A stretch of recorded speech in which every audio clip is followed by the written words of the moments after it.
Several rescue agencies worked through the day Wednesday to free a man who stuck in the Nutty Putty cave on the west side of Utah Lake. Utah County Sheriff Sergeant Spencer Cannon said 26-year-old John Jones from the Stansbury Park area in Toole County became stuck around 8:45 p.m. Tuesday in an area of the cave known as the Bob's Push, according to the Associated Press. He was in a group of about 11 people going through the cave when he got stuck, and rescue workers were called at about 9:30 p.m. Cannon said the man was in a tight space with his head downward.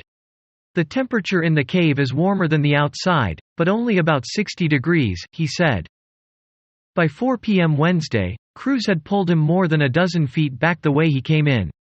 They were stalled for some time trying to get the 6-foot-tall man weighing between 180 and 200 pounds through a pinched area measuring only 18 inches wide and 10 inches tall. Cannon said the area is very tight, and it is possible that a person of any size could get stuck there.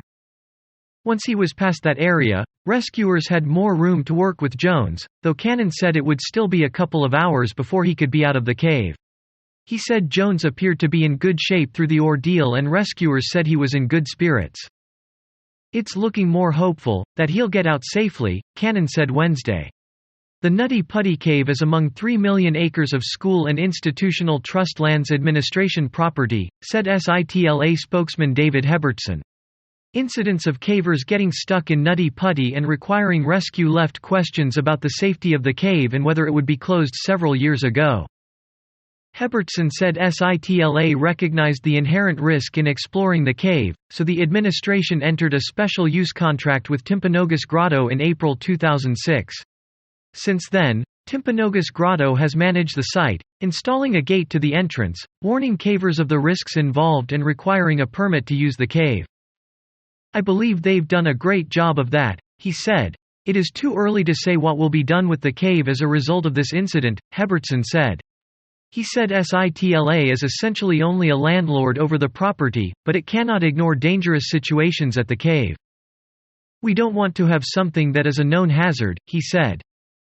Michael Levitt, cave access manager for Nutty Putty, said there were dangerous situations at the cave a few years ago because people visited the cave with improper equipment and often in large, crowded groups.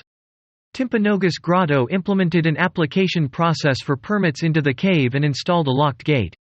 Since the cave reopened this year, groups visiting the site have been required to have proper equipment and provide emergency contact information in order to get a permit, which has made it easier to keep track of who is in the cave and whether they made it out.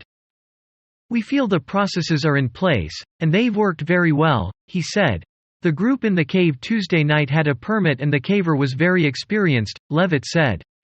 "There are inherent risks in any cave," he said, "and Nutty Putty can be a great cave to learn caving skills."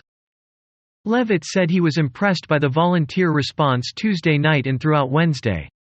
The cave management team was notified of the incident Tuesday night, and experienced cavers continued to show up at the site into the morning to help the county search and rescue team.